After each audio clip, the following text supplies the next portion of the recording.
NSC और BSc में CAS system जो लागू हो रहा है, जहां पे क्लोजिंग ऑक्शन सिस्टम में बहुत सारे लोगों को परेशानी है। आइए समझें उसकी क्या क्या दिक्कतें हैं।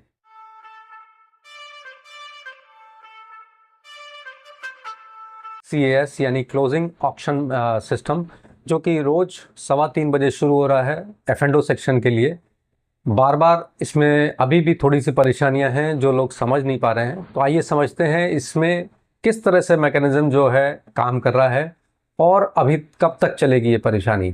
तो सबसे पहले समझते हैं कि ये रेट का जो फ्लक्चुएशन है वो किस तरह हो रहा है, और जो 3:15 बजे बाजार एक तरह से एफ&ओ के लिए चेंज हो रही है वो सब क्या है।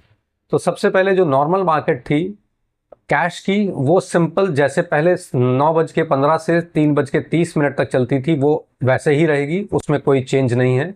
लेकिन जो एफ&ओ सेक्शन के शेयर्स हैं, मतलब जिनमें कैश में और एफ&ओ में ट्रेड हो रहा है, उनके लिए थोड़ी सी तब्दीली करी है 3 अगस्त से एक्सचेंज ने, इसलिए कि उनको 3:30 पे जो पहले सिस्टम VWAP था जिसमें एवरेज निकालते थे 30 मिनट का, वो चेंज करके ये प्राइस डिस्कवरी कर रहे हैं जो 3:30 बजे की ना होकर 3:40 पे आती है।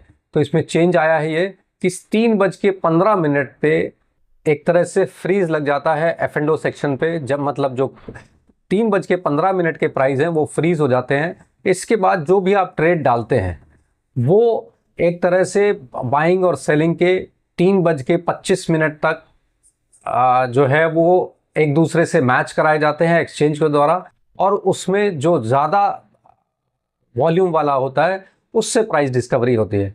इसको समझते इस तरह से हैं, मान लीजिए कि ABC कंपनी का शेयर 1,000 रुपये का है और 3:15 पे वो 1,000 रुपये में बंद हुआ। क्लोजिंग मतलब 3:15 पे 1,000 की आई। ये एफ&ओ सेक्शन की बात कर रहे हैं जहां पे शेयर 1,000 रुपये में ट्रेड हो रहा है ABC कंपनी का। अब पहले आपके पास होता था कि वो शेयर घटना या बढ़ना उसका किसी भी स्तर पे हो सकता था, लेकिन जैसे ही ये मैकेनिज्म स्टार्ट हुआ 3:15 से, अब ये प्राइस 3% ऊपर या 3% नीचे में ही आप ऑर्डर डाल सकते हैं। मतलब अगर 1,000 रुपये का शेयर है तो आप ये मान लीजिए कि 3% ऊपर और 3% नीचे के ट्रेड आप डाल सकते हैं। अब अगर खरीदना है तो आपने 1,000 की जगह उसको 3% नीचे मैक्सिमम वहां पे आप डाल सकते हैं, और अगर आपको बेचना है तो मैक्सिमम 3% ऊपर करके आप उसको बेचने में लगा सकते हैं। अब वॉल्यूम के हिसाब से समझें, आपने 2% नीचे या 1,000 रुपए की चीज आपने 995 में खरीदने में लगा दी, जिसमें आपने वॉल्यूम 10 लाख शेयर का रखा। इसके बाद ऊपर बेचने वाले ने अगर उसी वॉल्यूम पे आपके मान लीजिए 995 पे ना लगा के अपना 1% ऊपर लगाया या आधा % ऊपर लगाया 1,005 रुपए में, और उसने 20 लाख का वॉल्यूम रखा, तो यहाँ ट्रेड नहीं हो रहा है। लेकिन अगर आप 1,001 या 1,002 में 12 लाख शेयर ट्रेड करते हैं और खरीदने वाले ने सिर्फ 2 लाख लगाए थे, तो जो 12 लाख है उसके हिसाब से 1,002 का प्राइस डिस्कवरी आएगी। तो 1,002 की जो 3:25 की प्राइस है वो वहां मानी जाएगी, और एफ&ओ सेक्शन में ये 1,002 में क्लोजिंग प्राइस के हिसाब से ट्रेड होगा 3:40 तक।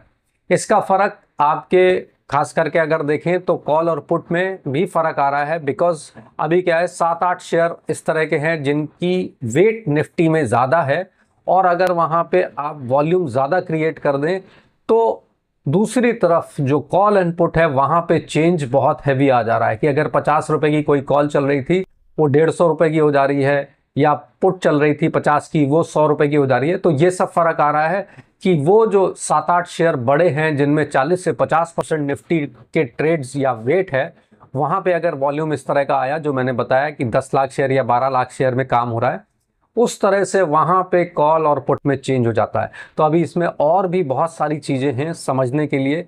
एक्सचेंज भी लगा हुआ है, सेबी भी लगा है इसको ठीक करने में। देखिए कितना और समय लगता है, क्योंकि ये इस तरह का मैकेनिज्म है जहां पे अभी और बाजार को मैच्योर होने की ज़रूरत है। ये प्राइस डिस्कवरी इस तरह की है कि इनको क्लोजिंग प्राइस में इस तरह की डिस्कवरी करके रेट वो लाना है जो वाकई कैश मार्केट और फ्यूचर मार्केट का बराबर। अभी क्या हो रहा है, कैश और फ्यूचर मार्केट में डिफरेंस दिखाई दे रहा है। तो जब तक ये नहीं हो जाता तब तक ये मान के चलिए बाजार में इसी तरह की वोलेटिलिटी आपको देखने को मिलेगी। इस तरह के और वीडियोस के लिए हमें लाइक, सब्सक्राइब और व्यू करने के लिए हमसे जुड़े रहें। धन्यवाद।